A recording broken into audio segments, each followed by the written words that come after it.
Do you know why we do what we do? Because we're going back to the moon. That's why. We're going back to the GD moon. Or something like that. I don't know. Shout out CNN kid. Shout out the CNN kid. He knew he had a mission and he nailed it. Mission accomplished for that kid.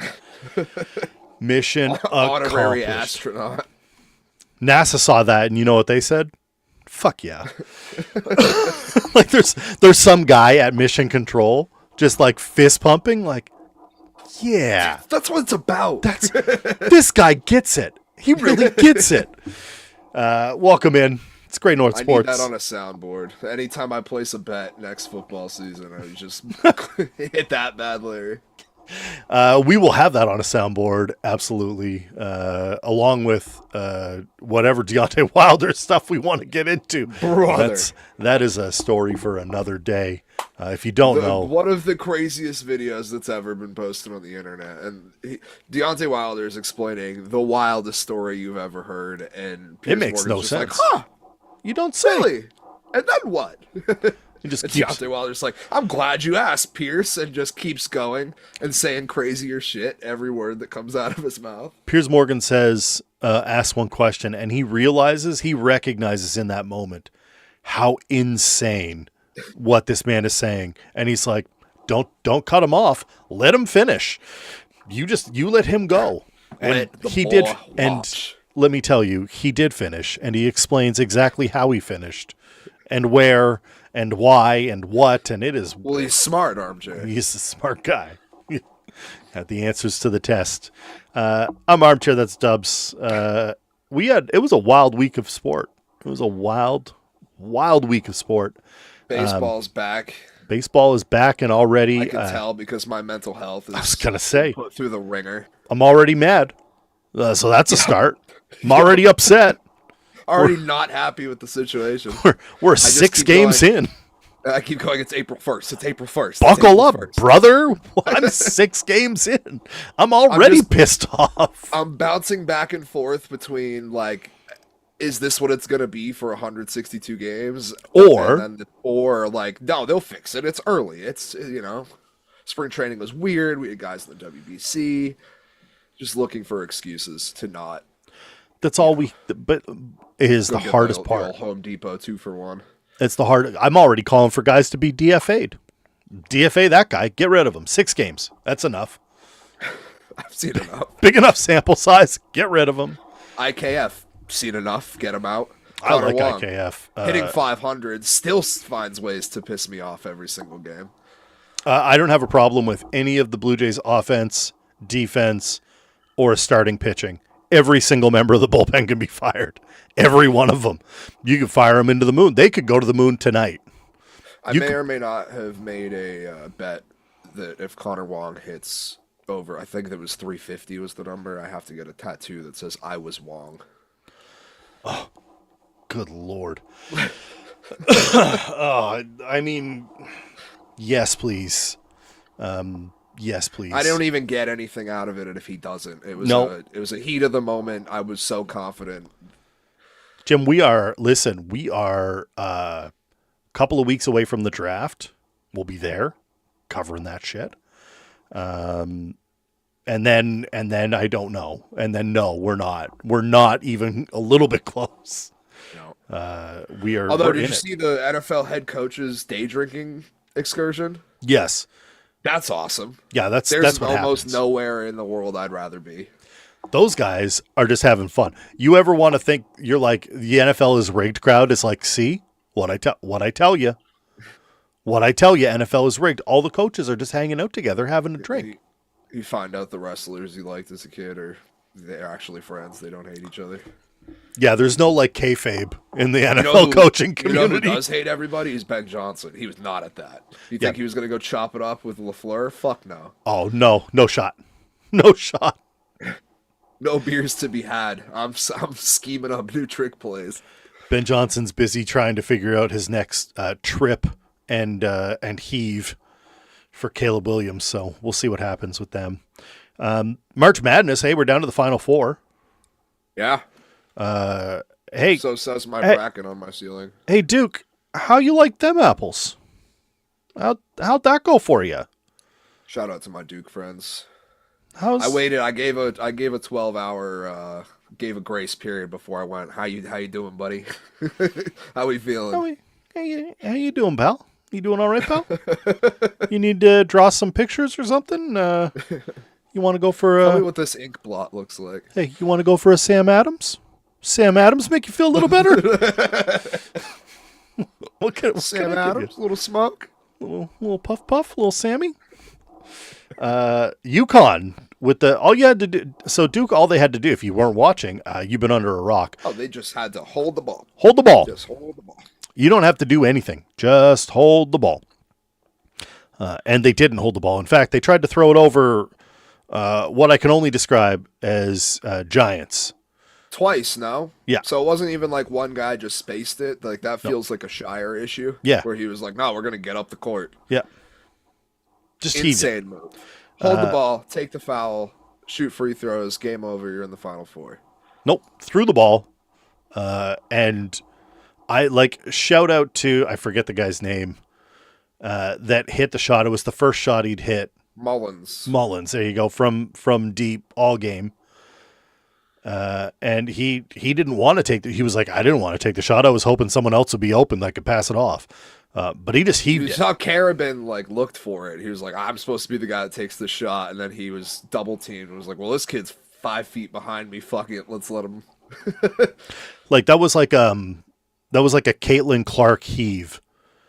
Like that's the only part. Like Jimmer range. her and Steph and Jimmer are probably the only people where you're like, all right, yeah, you're gonna hit that. Like you see Caitlin Clark do that from like half court on a pretty regular basis. Steph Curry does the same thing in the NBA on a pretty regular basis. This guy just was like, well, fuck it, I guess I'm gonna heave it. And then he did, and then it went in, and you just saw onions. That's right, Jim. It's absolutely. It was pandemonium. People didn't know what to do Except with for it. Danny Hurley, who's squaring up with the ref like he's Conor McGregor and he's Jose Aldo. It was wild. Also, probably should not go on Piers Morgan. No. Don't do it. Don't do it. No. It's a trap, man. You see what they did to Deontay? Did you see what they did to Deontay? UConn moves on. They've always found a way. In our college basketball preview, me and Mark were like, I just don't see it with UConn this year. It's not as good of a team as they had the last couple of years. And they're then? just finding a way. And They then? just keep finding a way. Every Then they single came back from down 19, and Duke shot themselves in the head with the taser of stupidity. The taser of stupid. That is a legendary weapon. It's Max Brosmer special right there. That is elite level loot you can only get in specific dungeons. Good luck, adventurer. You'll find it eventually. UConn gets Illinois. Illinois moves on, which I don't think. Do you guys have Illinois moving this deep? And they're a good team, but they're not Illinois. great. I do like Illinois. Betting favorite, by the way. The 3/2 there, yeah, 1.5 point favorite. Or 1.5. Sorry, the money line is 1.5. Are they really giving that 1.5 points? They are. It's a 1.5 point favorite. Jesus. Yep. And the other side of this is the Arizona Michigan, the battle of the ones. I mean, you Shoulda, coulda, woulda. It was between Alabama and Illinois for my future for national title winner, and I picked Bama, and then Buddy got arrested. So well, don't do crimes. Yeah. Here I am holding this L. I mean, you can send it to space. We do that again. We're doing that again. Arizona is the perennial Final Four arrival team. First time. They get there all the time. I feel like Arizona's always in like the Elite Eight or better. They never finish, though. Sweet 16. They never get past the 16. Yeah, they never finish, though. Never. So I would imagine this is Michigan versus Illinois. That's my pick. And then that game is way more interesting than I think people are giving it credit for because Illinois is so big. They have so much size that they can actually match up with Michigan. Yeah. I just think Michigan's guards are better, but I don't know. We'll see. Elliot Cadeau got poisoned today. Feels like This is a Jordan Feels like flu some game. fuckery going on there. It's just the like. Yeah, he got admitted to the hospital today with an allergic reaction. You telling me there was no Arizona involvement? This is the poison pizza I need in proof. Utah. Is that what this is? This might be The food poisoning game. Good Lord. I mean, we'll see what happens. Final Four. Final Four is set for Saturday. That's what we got. We got two games on Saturday. Dan Hurley's in. It's going to be cinema. And then Monday is your championship. So I'm going to have people at my house on Saturday that don't care about basketball, and I'm going to be glued to the TV. I can't wait for this. I should have another fantasy baseball draft while that's happening, just for you. Brother, you want me to care about that league? I can't. There's no money on the line. We did the draft during the fucking Friday night of March Madness. I couldn't believe it. I was about to have a fucking aneurysm. Every time I did try to check it, my pick had just gone by. And I was like, I can't do this. This is just freaking out. Just freaking out, man. I'm losing it, man. I was freaking out bad. My buddy was watching me scream for like, my face went red. It was like 4 or 5 minutes straight. I'm just the worst, out of breath. The worst part of you don't want to be upset and out of breath. No, you don't. The worst part of always in the any the worst part of any fantasy draft, football, baseball, hockey, doesn't matter, is having all of your picks planned out, and then literally the pick or two before, watching your player get scooped, and you're like, this was a reach for me at this number. What in the Christ are you doing to get me there? Like, how are you beating me to a guy that shouldn't be picked for 2 rounds? What are we talking about? That was Drake May for me this year in drafts. Everybody was. I was like drafting him high, and everyone's taking him even higher than I was going to. Hey, like, all right, word. I got him nowhere. Speaking of fantasy football, you want my free sleepers? They are on Instagram. A silver platter for you, RMJ. On Instagram, gifted my top 25 sleepers. You want the real fantasy draft guide, you can get it after. Not yet, but soon. You got to follow along for that, so go follow us on Instagram so you can get that. It's free, Bo. The fantasy sleepers are free, so take that. That's what I'm using. You want to win your league? That's how you do it. We were talking a little bit off the top. Weekend of baseball. How you doing, buddy? Because it's not great over here. Not doing fantastic over here either, brother. We are not having a good time. We are not having a good time. You are having a much worse time than we are, but not by much. I knew it was going to be bad when CB Buckner missed 20 calls in the second game of the season. And I was like, can we take a minute to talk about? Let's talk ABS. Let's talk ABS. Challenges, then we'll get to the Red Sox. But how do you let a guy strike a guy out and then also walk on 3 pitch? That wasn't even CB Buckner's. That wasn't Buckner. And honestly, I blame the Red Sox more than anything for that, because we talked about this with the World Baseball Classic when DeRosa was like, yeah, we clinched. Yeah. But nobody in the room was like, no, actually we didn't. This is how the rules work. Like, not one person on the field was like, I could have sworn that was 3 strikes. Like, hey, Blue, are we sure? He swung 3 times, fouled off a bunch of pitches, and then on ball 3, he was like, that's good enough. Off to first I go. And we just let it happen. And everybody was like, yeah, okay, that tracks. By the way, in the middle of that whole excursion, we decided to cosplay the fucking Bad News Bears and just throw the ball around the infield. Yeah, it's not great. Connor Wong spiked the ball into the dirt, goes past second base. We go to throw home to prevent a run. Brian Bayo dives in the middle of it like he's taking a sniper bullet and blocks it for some reason, some unforeseen reason. That's my president. It was crazy. It was literally the get down, Mr. President. Just throw the glove as far out as he could possibly do just to fuck the play up. It's impressive. We've been impressively bad so far. Everything that, like, you were worried about in the season, you're like, well, they're not going to all rear their head at once. It's the entire game, all game. Hold my beers. It's the AL the East dumbest baseball I've seen in a hot minute. So the Yankees are leading all of baseball, tied with the Marlins and Brewers for best record in all of baseball at 5-1. Toronto's at 4-2, though they've lost 2 games to the Rockies, which might as well count for 6 losses. Orioles are 500. That'd be so fun. If you lose to the White Sox or the Rockies, you get bonus losses. Yeah. Bonus losses is an incredible concept. Tampa Bay Instead of is getting 2-4. relegated, You get bonus losses. Yeah. You get like winners points if you beat like the Dodgers. Yes, you get a second point. But you lose get to loser the White points. Sox, everyone gets to like the start of the game too. Everyone shames you from the other team. Like if it's the first game of the series you lose, the White Sox come out game 2 and they just shame.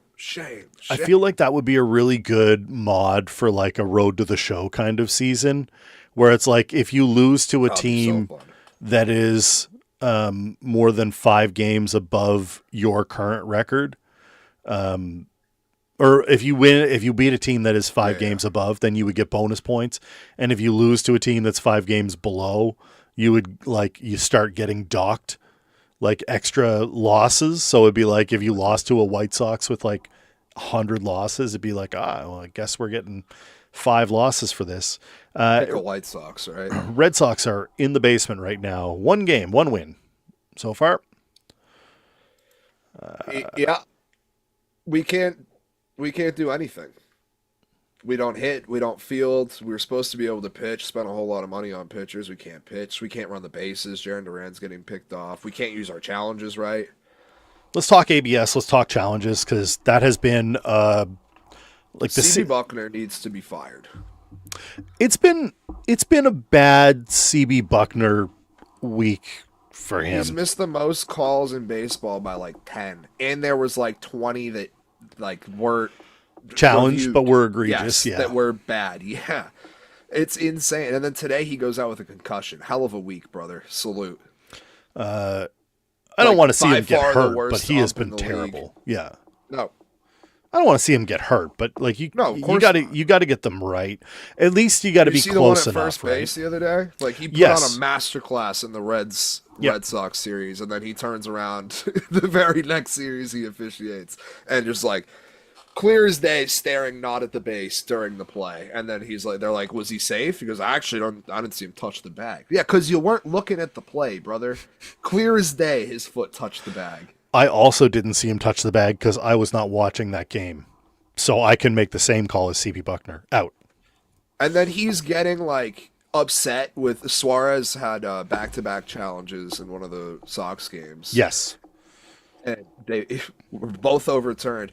But the second one, CB Buckner's like, really? You're going to challenge again? Like, yeah, you've been wrong on every single call you've made today. Of course I'm going to challenge again. I've got 2 of them. I have no problem. What I found. I'm asking you to clean your room, brother. I'm asking you to do your job. One of my biggest issues with ABS is it feels like umpiring got worse. They were like, oh, so you want to bring in robo-umps?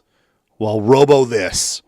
And they're just not being like, usually I felt like there were some missed calls, but some of them were real bad. And you were like, oh my God. I saw one in the Jays game where it was strike 2. It would have been either strike 2 or it would have been a 3-1 count. And it's like, well, that's a big difference. There's a big difference. And it was wrong. It was not a ball. It was a strike. He struck him out. You get out of the inning. Previously, we would have just been pissed off about it. Yep. And now it feels like they're doing it to spite ABS. They're like, you know what? I don't like ABS anyway. So I'm just going to make you have so many calls to challenge that you're not going to be able to get them all. So they're all going to be wrong. This is gross. It's gross. The officiating has been miserable this year, like probably the worst I've seen it. And I don't know if it's because we have ABS where we can overturn calls. We're like, see, told you. I will say the challenges are pretty like so far. They're split, right? They are. There's been 286 challenges. There's been 155 overturned, 131 confirmed. That's 54% overall. Right. And the majority of overturns are coming on ones that are called by the catcher, not the batter. That's catcher 59% to 49%. Catcher has been the goat of the whole process. Unless Cal Raleigh had a really bad one. Yeah, he did. It was like Yeah, he did. 2 inches off low, and he was like, "I don't know about that one, sir. Let's take another look on the big screen." It can't feel good when you miss it by that much, though. The big dumber. Yeah. It's not great. I mean, look, it's a week. It's a week from the How Toronto are you side of liking things. the ABS? Hold on. How are you liking it? Because I'm a big fan. I think there's room for improvement. I am of the same mind with ABS as I was with the pitch clock. I think it's the right idea. I need to see it. Put it like, do you even care? Like, do you even notice the pitch clock anymore? Like in a negative I don't way? notice the pitch clock. I don't know. I honestly barely notice the challenges. They go quick. It's nothing super egregious. Honestly, I think it should even I don't even think the umpire should like stand up and come out and be like they're challenging the play. Like it should just be automatic. Tap helmet, that's it. I think they're just doing. There's some pomp and circumstance with that now, where they're like, we need to put on a show. Like they're trying to make a fanfare. You want to of hear it. putting on a show? I'll tell you how to put on a show. If an umpire rings you up for strike three, you challenge. You're like, nope, that was a ball, and it's RKO. upheld that it is. That'd be sick too. But it's upheld that it is indeed a strikeout. He gets to ring you up a second time, like right in your grill. Yeah. Right up in your Yeah. face. He gets to be like as loud as he wants, the biggest fucking, the hold it, like the whole 9 yards. Like make I it also think WWE? You know how batters exactly. I mean, you know exactly where I'm going with this. You know how batters get their like walk-up music Yep. when they come up to the plate. If that happens and the ump gets to ring you up a second time, they play his entrance music. Yeah. He gets to pick Yeah. a song, they play it, they do like a little light show, and he just like I feel give like a little selly, a little let's up to the get crowd. let's get CB Buckner and the umpires entrance music, so that when they get to ring someone up, they get to play their song, and We're it's already like taking away so much from them. Can we give them some little something let's too? let's just Little give the showmanship? umpires just a little bit of look. You have to pay way too much money for baseball tickets now anyway. Like to get a hot dog. I saw someone posting. Tell me a DraftKings prop on if we hear the ump music. Yeah, I Come saw. They're It might have rooting for been the umps. Steve Dangle podcast had they showed a picture of the 999 box that MLB put out Oh yeah, the pathetic one with was the little Giants. little half hot dogs, and I guess they Yeah. give you a tall boy and they're like, okay, fill your 9 beers, and it's like That's not 9 beers. that's I'm not here to get aggressively drunk. that's not 9 beers. That's a beer. I'm in the city, dog. I'm getting an Uber. Don't you worry. It's a beer. What are we talking about? What are we talking about? I like it. I think that If I'm doing a 999, I'm being pried out from my seat. I need a human-sized spatula to get me out of that stadium. You're Well, if not we're just doing- gonna skim me like that. if we're doing 999, you got to do it the right way. You don't do half hot dogs with like little like. It's got to be a hot dog. Like the whole point is, and there's. I don't need you to make it How corporate. much is 9 hot dogs too? By the way, 9 hot dogs and 9 beers. You're telling me you can't like you'd make a killing. The of whole people point that just is- think they can do it. If they saw that on the menu, you know, there's some drunk college kids at the game that look at. They're like, I can do a 999. You can do a 999. But you don't Let's have get to do 9 it that guys way. to do The 999. the smarter way is to do an inning. You call it like an inning deal or something like that, and it's a hot dog and a beer, and you charge whatever $30 for it. And some jabroni comes down and goes, I can eat a hot dog and a beer. And then you do that 9 times. That's called salesmanship. You don't give it to them all in a box and then their hot dogs get cold and their beer gets warm. That's nonsense. Also, part of the charm of the 999 is having to walk back to the concourse after you've had 6 hot dogs and 6 beers. Need runners. Have to have runners. I want you to stand up and do it. That's part of the sport. It's like a beer mile. You got to run it.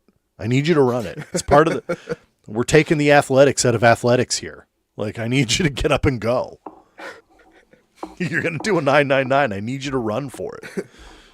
You got to hold it together. Like no letting it go. Otherwise, what are we doing? Give me your bullshit corporate box of 9 Vienna sausages and a tall boy. Get the fuck out of here with that. It's ridiculous. Miss me with that. You're trying to skimp me out, dude. No way. Not a chance. Do it on my own. So Red Sox not bueno. Blue Jays, they started bueno, everyone in the bullpen. I am going to say it felt real good to watch Max Scherzer go like pretty deep into that game and look pretty good. For a 41-year-old guy, he looks pretty good. Gossman's got 21 Ks and no walks, too. He's been unbelievable. Nails. Dylan Cease, great debut. He had 12 Ks. Maybe. I mean, they don't have to get bad. They can play great. The problem Next is the start, bullpen. he's going to go 5 innings with like 6 earned. Because that's the Dylan Cease experience. I think it's the White Sox, so I don't know about that. No, it's the Dodgers. Dodgers? I don't remember. Point stands. Point is very different. No, it's the White Sox. All right, point is rescinded. It's the White Sox. For their game tomorrow is postponed, and then they have a doubleheader and a couple other doubleheader. It's ridiculous. So whatever. Couple more Red Sox notes. Give him Craig Breslow additions thus far this season. Yep. Johan Oviedo has an ERA over 9. Gross. Ranger Suarez an ERA over 8. No, also Sonny gross. Gray an ERA just below 7. Caleb Durbin is hitless and has started every game. Mm-hmm. And Wilson Contreras I forget what he did today, but as of yesterday, he was 1 for 12. Great. Kyle Harrison has looked great in his Brewers debut. Had a great game. I think he had 8 Ks yesterday or the day before. Looked great. James Tibbs III, who we flipped for Dustin May, who's now on the Cardinals and did nothing except hurt our place in the standings last year. Tibbs has a 2,000 OPS with 3 home runs so far in AAA. So yeah, it's fine. Everything's awesome. It's fine meme with the dog burning everything. Can we talk about Miami for a quick second before we talk a little hockey? Xavier Edwards, 8 hits already. Yep. Owen Casey, 6 with a homer and a double.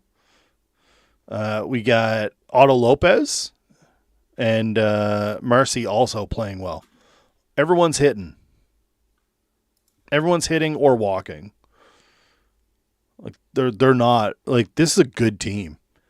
Liam Hicks also has 12 RBIs, their catcher. Yes. Catcher with 12 RBIs. Alcantara went 7. Perez went 7. Alcantara didn't give up a run. The top 2 guys for RBIs. Casey and Hicks have combined for 20 between the 2 of them. Yeah, it's unbelievable. And yeah, Alcantara had a 93-pitch complete game shutout today. And then afterwards, they're like have him on mic, and he's like, "Yeah, not a lot of fans here, but we still love you guys." What a 6,000 people in the stadium. What a shame. Shout out Miami Marlins playing well. I mean, they were playing the White Sox, so you can't fully blame them. But someone should probably go to those games. Go support the White Sox so far. Go support the Marlins, you jabronis. They're a good team. I mean, fuck the Rays. Go support the Marlins. Can you tell my headset's about to die? Maybe. I can't see anything. It was flashing red. Oh, yeah, that's not good. Yeah, we don't want that. All right. Want to talk a little bit of puck? You got any last thoughts on week 1 of the No Panic in Dodgerland? Shut up, Jim. Yeah, I fucking bet.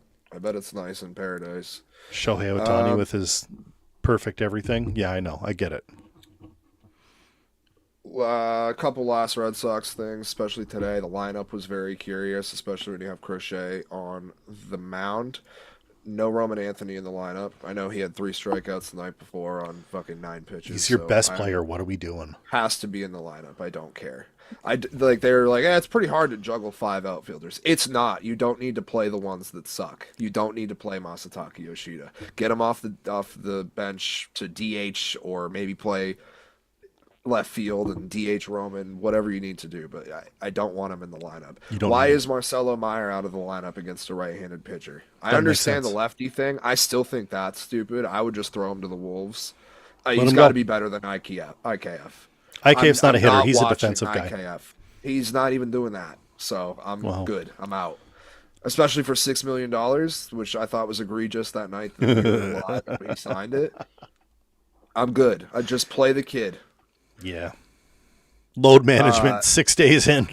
Christ. Yeah, that's what I'm not listening to load management. And talk to me in June, July, August, then maybe we can start figuring that out. But at that point, I would hope half of these guys that are playing are actually cut or something. We found some sort of solution. Narvaez got benched right before the game for disciplinary reasons. So yeah, it's going swimmingly. We've got plenty of time to turn it around, but the last year's biggest issues were defense and strikeouts. We've committed twice as many errors through 6 games as we did at this point last season, and they struck out 38 times in this series against Houston. 3 games, 38 strikeouts. Yeah, it's not great.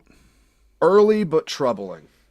Uh, Something to watch. Feeling the same thing. We'll be talking more baseball next week. Obviously, we have 2 weeks of baseball, but we are like a week away from the NHL playoffs, which is where I want to go next. Hey, your Bruins are in right now. They're in. It actually looked great. We're going to They talk won 6 of 7, 3 of them against playoff teams. OT win against Buffalo was 6. Swayman's been fantastic. Bruins look good. Let's talk about there were 2 crazy things that happened in the NHL last week. And I don't mean that lightly. I mean like literally made no sense at all. So the Toronto Maple Leafs fired Jim Treliving. They said, bye. No more GM. Get out of here.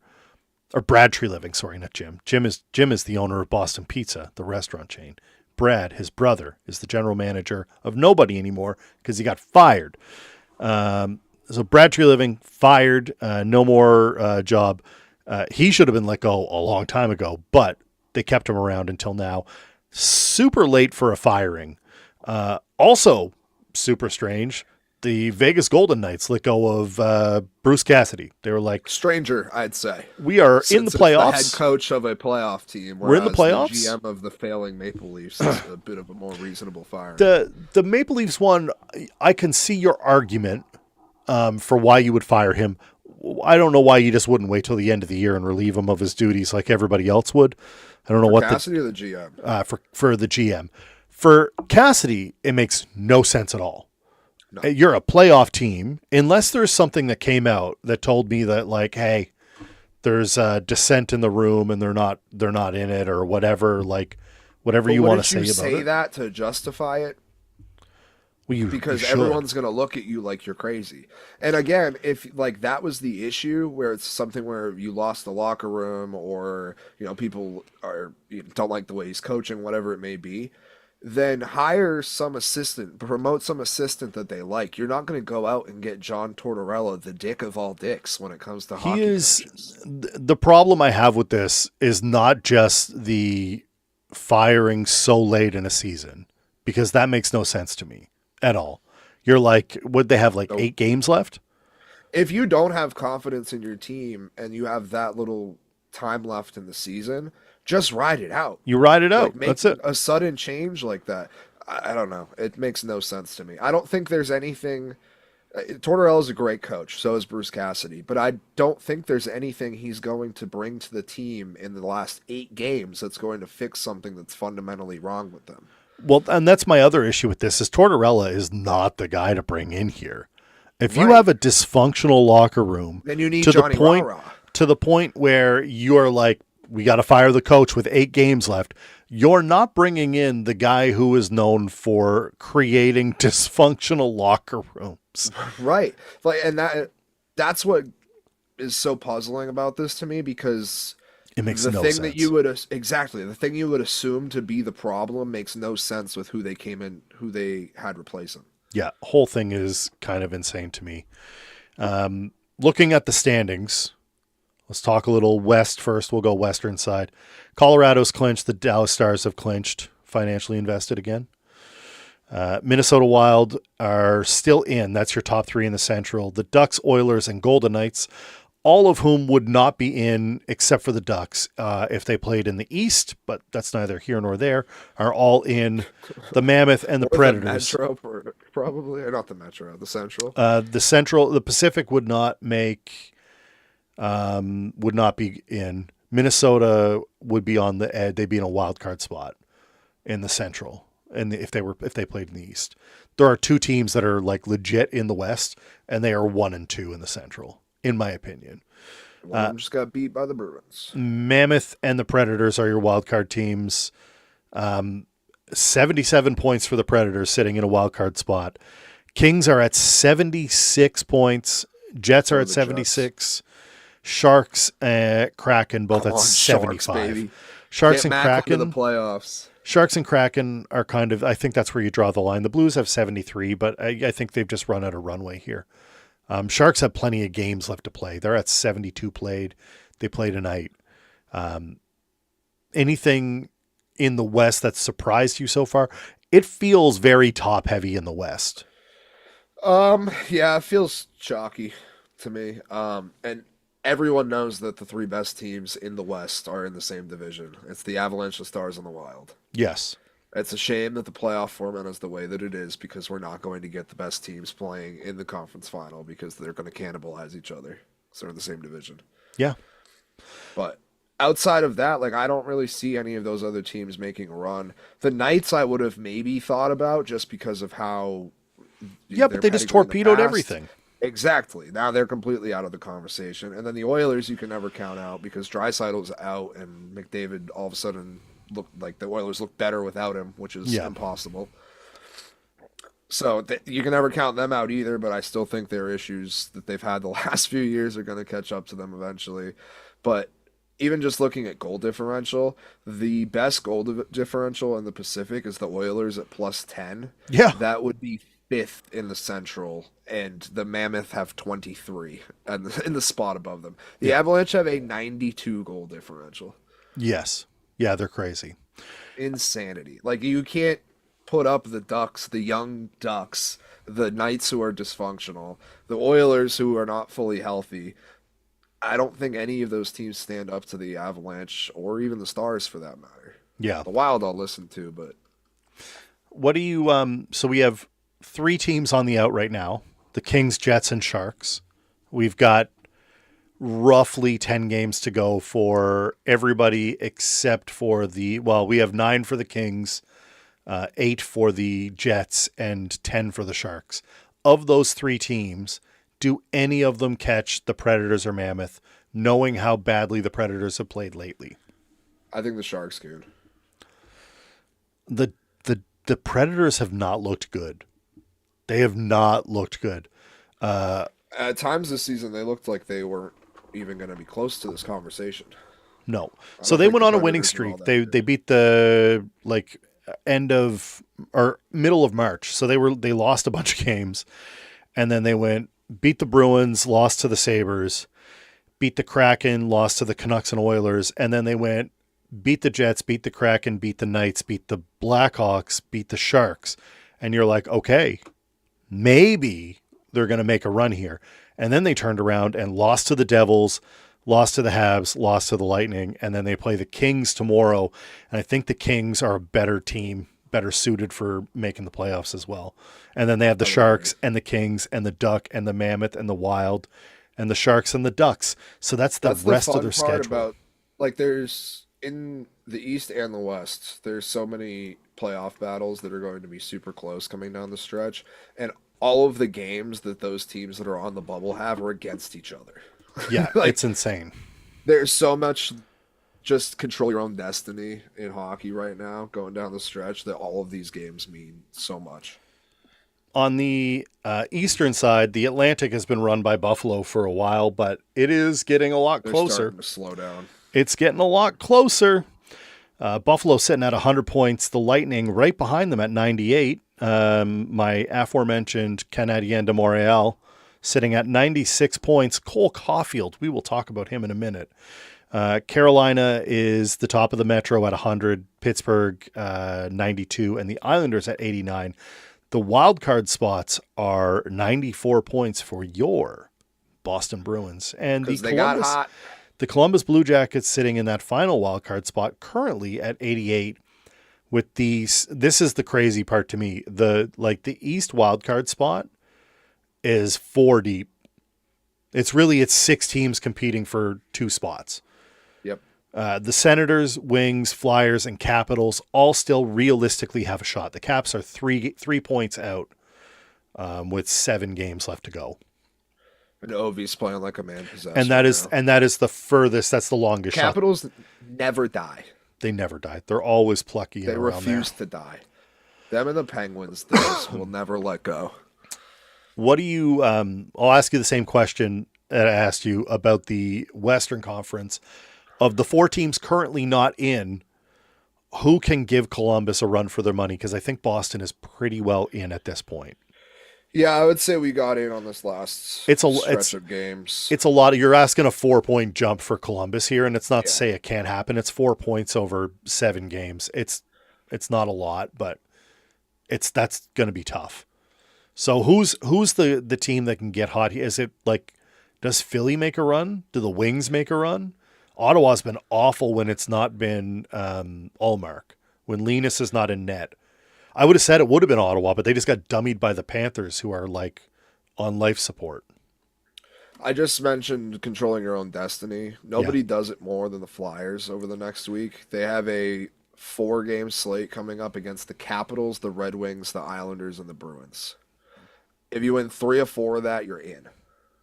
Yeah, you're right on the edge. Red Wings are struggling big time. The Senators are falling off a little bit. They won 9 out of 11, and then now they've lost 2 straight at home. I think they played Florida. They played Florida tonight. They played Florida yesterday, and they got dummied. And now they have 5 straight home games. So I feel like I'd give the edge to the Senators. Yeah, just because they're going to be playing at home, and they were just on a massive hot streak. I don't think 2 games is enough to completely falter something like that. I would probably go Senators 1 on that list, and then Flyers 2, because again, you have a lot of games against those teams this week. If you're able to pull 3 out of 4 out, you're pretty much in. I also think the Blue Jackets could flip with the Islanders potentially. Yep, that's totally possible. The Islanders are another team that can control their own destiny, though. Flyers, Hurricanes, Leafs, Senators, Habs, Hurricanes. Hurricanes twice, They play the Sabres, Yeah. I hate the Islanders. They're so goddamn boring to watch. I did love watching Montreal put like several goals against Patrick Roy and not have him pull his goalie. That felt goal real differential nice. of 1. They're just like the perfectly mid team to me, and they just somehow always make the playoffs. Let's talk. I got to talk Montreal for a little bit, just a little bit. Do your thing, man. Because it has been a fun ride. And then we can kind of talk about, where we see this kind of rolling out a little bit. Maybe we give a little way too early predictions on potential East and West finals. Not winners, just finals. Who's going to make it?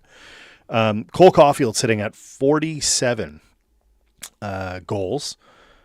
Refuses the wildest stat I've heard in a long time on Cole Caulfield was he has 47 goals, and how many of those are empty netters again?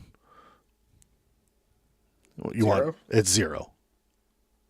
I knew it was 0 last week. I was worried that he got one. No, not a single empty net goal. In fact, apparently he went to Marty St. Louis and said, yeah, just put the guys out there who are going to close out the game. He wants to get 50 clean, quote unquote.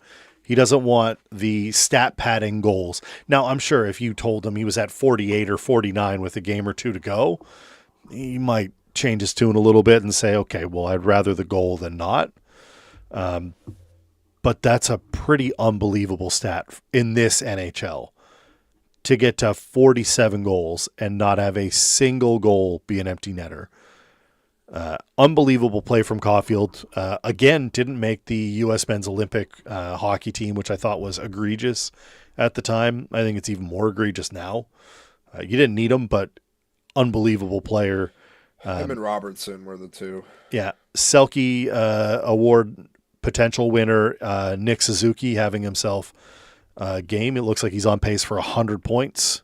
The Patrice Bergeron Award? Yep. He's absolutely going to take. That'll be named after Bergie at some point, I would imagine. Should be. After a while. Still alive. They should refresh these things. That's why the Rocket Richard is the Rocket Richard now. It's not just. There used to be other things. Now we change the names. We update this shit. That's what we got to do. And I can't say enough about Jakub Dobiš, man. He's been stupid. Like, he has just been unbelievably good. Rookie goaltender, his record has been just nanners. He is, Land. well, he's 38 games played, and they have 26 wins. His goals against are 266, and his save percentage is 903. Like, he's been unbelievable. Unbelievable. Rookie goaltender. He's a rookie. They have 2 rookies in net. Jacob Fowler's the other one. Shout out Sam Montembeault for being absolute dog shit because it let us bring up Jacob Fowler. And and that has been great. We love us some Jacob Fowler. We're not so much a fan of I think Montreal figured out early on that Montembeault was not going to be the guy. Shout out to you, brother. You were just so goddamn horrible. Getting rid of you made this team exponentially better. So much better. Dobiš has been unbelievable. And I know that it doesn't make you happy because in the East, that means that you would have to go through them. My favorite line from the Brad Treliving firing was listening to Keith Pelly, the general manager of MLSE, the group that runs a culture problem. Yeah. Talked about how he didn't see the Montreal Canadiens coming. Brother, that was nice to read. Brother, I don't know how you didn't see them coming. They made the playoffs last year, and they have one of the best young cores in all of hockey. Yeah, he's a paid professional. He is in charge of hockey operations. Both of us and many other people that talk hockey were very well aware of the Montreal Canadiens and how they were going to be a danger this year. No one. I saw Leaf fans being like, "You're kidding, right? Like, you didn't. How do you not see that train coming?" And he's like, "That's crazy. We didn't see the Montreal Canadiens train coming. Really, really." And then the one player he named was Michael Haig, who's played exactly zero shifts in the NHL this year. He didn't name Lane Hudson or Cole Caulfield or Nick Suzuki or Jakub Dobiš or Jacob Fowler or Ivan Demidov, who we haven't even talked about at all, who's been unbelievable, leads the league in points. There's been a lot of talk about the best rookies. Obviously, Schaefer is likely going to win the Calder. Likely. Does Dobiš get any consideration? Any second or third place votes? And does Demidov get anything? Like, there's 2 Canadians that could be on this list. Seneca's also involved there somehow. And he's not even, he probably won't even get a look because of these guys. It's unbelievable. I'm just saying. No Seneca. They're a good team. No Seneca points. No, I mean, is Schaefer winning the Calder? You want to go out on a limb here? I got the cat out of my room. He's screaming at me. Yeah, okay. I think Schaefer wins the Calder. I think it's safe to say Schaefer gets there. Yeah, without a doubt. Especially if they end up getting into the playoffs. Yeah. It's he won't get the scoring title. Demidov will probably finish with more points, but that's what it is. Last thing. Go ahead. I was going to say, with the firing of the Leafs GM, yep. Do you think the next person that ends up taking that job is going to come in and want to deal with the amount of salary hell that they're in? Like, it's not a very desirable job. They don't have their first round pick. That's ours. Yep. They've traded a lot of their picks that they do have to build this core up. And then when you underperform the way that they have, it just doesn't, like, you're not going to get the top GM candidate. You know what I mean? I think that it's not an easy rebuild. If you were a GM, and plus the media there alone, like, I wouldn't want that job. If you were a GM that's sitting on your couch at home and you're like, all right, the Toronto job just opened up, let me weigh my options. And then you listen to Keith Pelly talk. You probably had pause because he said a bunch of things that made people go, hold on a minute. He didn't say, I think you were looking at a rebuild. You're not looking at a retool. Keith Pelly said that he would prefer a retool over a rebuild. I think that's a mistake. I think that's a mistake. I think that you're going to be in mid purgatory forever if that's what you do. You need to rebuild. You need Austin to Matthews trade. is also only under contract for 2 more years. I was just about to say you need to trade Austin Matthews, not next year, but soon, when he's at his most valuable. You trade him to get whatever Kings. I mean, God, what does the package look like for Austin Matthews? 3 ones? It's basically your rebuild. It's like is it 3 ones and like the best prospect in your system? Like it's got to be something like that, right? Like it's going to be an unbelievable package. It'd be massive. And then again, you still have like Nylander's contract is not very desirable. There's a lot of people on that team. You still have John Tavares, who's aged. Right. You're not going to get rid of him. He'll be there forever. Nylander's good, and if you can find a partner to take that money, he'll be fine.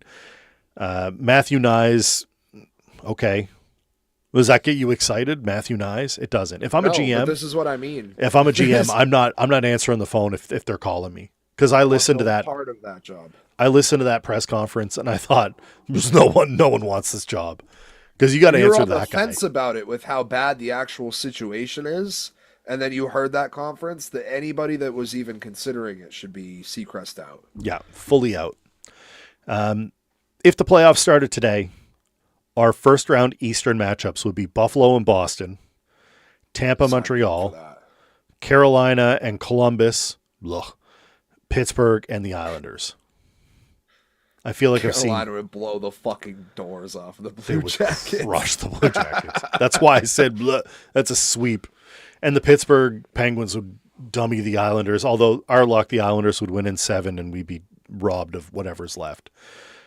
In the West, we have Colorado, Nashville. That's a sweep.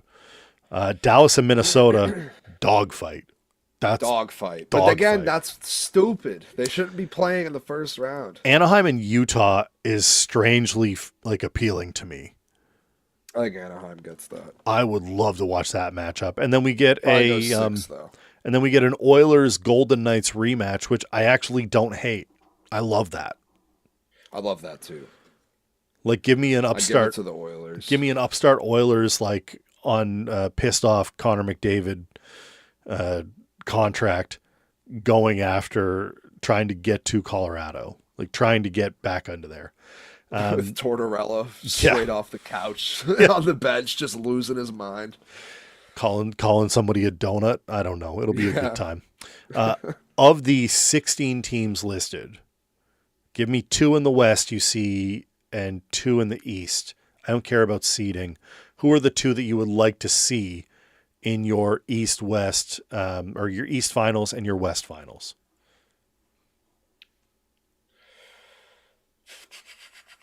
I mean, I'm biased in the East, but that's fine. You want what I want, or do you want what I think is going to happen? Give me what you want first, and then give me what you think is going to happen. I would want Bruins Canadiens. God, for the original 6 alone, how incredible would that be? I mean, hockey numbers are hockey numbers, but it would do numbers. Yes, it would. And then the West, I would go Stars Ducks would be fun. Yeah. I don't think that's going to happen, though. I mean, the Avalanche are just such runaway favorites. I feel like whatever team makes it out of Stars Wild would play the Avalanche. I mean, I don't know how the actual seeding goes. I'm not worried about seeding. We figured that out after. I mean, this isn't final by any stretch. Yeah, right. So I'll go Avalanche versus whoever wins between Stars and Wild. I would give the edge to the Stars. My number one choice would be, I think, Habs Bruins as well, just because of the history there. Although I would secondarily take a Habs Penguins. Sid gets another kick at the can, and that'd be a fun way for him to go out if they won. And I am, no joke, hoping for an Edmonton, Colorado showdown. It's McDavid, it's McKinnon. They're 2 of the best players in the league.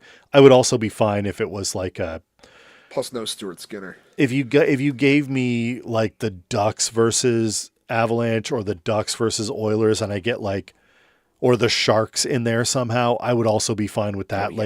give me one of the young Back when guns. Celebrini just wills them to the Western I Conference would like Championship tell as a me fucking teenager. tell me you don't want to see like the young guy versus like the grizzled vet, like Connor McDavid, I'm the best in the league versus like the new I want the upstart guy. Sharks in so bad.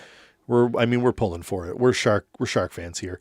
What do you think is actually going to happen? What's your East West? I just gave you my West. The Avalanche versus the Stars of the Wild. Yeah. In the East, I'm gonna go Lightning, Hurricanes. Yeah. I still think Montreal gets there. This is my sports here. This is how it's been. Montreal will make the Stanley Cup final, and they will lose in Game 7 in heartbreaking fashion. It'll be like a Mike Matheson giveaway at the Darkness Retreat. Yeah, it'll be a Mike Matheson giveaway at the blue line for like a fluky goal that like goes like deflects off of someone or something, and or like a missed offside by a ref or something. Like something will happen, and Montreal will lose. See you later. And I will have to. That'll be everything. So that'll be all of them. Patriots make the Super Bowl, lose. Blue Jays World Series Game 7, lose. So the prophecy is written. Montreal in the Stanley Cup Finals. You might as well place a wager on it because the prophecy is written. Montreal will make the Stanley Cup Finals. The armchair's agony play of the day. Yeah, it is bound to happen. I know we're running a little tight on time, but do you got a Stone Stories for us to get us out of here? I do. I don't. It's just I simply cannot live up to last week's. It was a once in a lifetime story. It was. You don't get a quadriplegic committing a murder in a car while that he is in control of. Like that just doesn't come around very often. It's like double rainbow. Did you see the Florida man caught trying to trade a ghost he captured in Tupperware container at GameStop? Because I sent that to you. Did you? Yes. No, this is the first I've heard of that. We may have to pivot. Yeah. Yeah. What'd you send it to me on? I sent it to you on X. I got to see if it's actually there, but oh yeah, I see it. I don't have an article for it, but that's fine. Looks like he did exactly that. Yeah, it's those are all words. Yeah. Yeah. A Florida man is facing charges after police say he walked into a GameStop and attempted to exchange what he claimed was a captured ghost sealed in a Tupperware container for store credit. GameStop in 2026?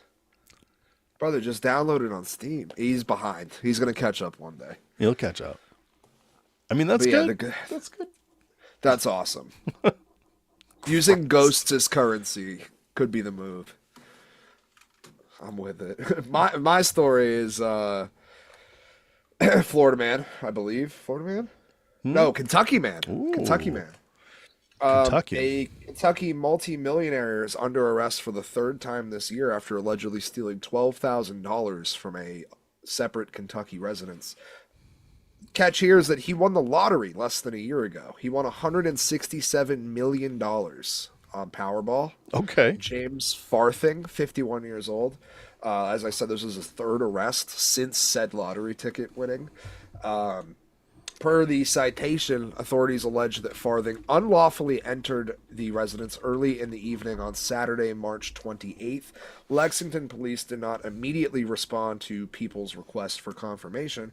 A resident alleged that she saw the suspect in her security camera before she heard a, quote, loud noise that sounded as if the door had been busted open. And let me tell you, he looks like he's got tattoos from the neck down. He looks like, what was that, Orange County Choppers? Oh, yeah. Jesse James? Yeah, he looks like that guy. He looks like Timu Nice. Jesse James. Nice. I didn't actually think of that until just now. And That's I saw phenomenal. His face. It's like, oh, that's exactly who he is.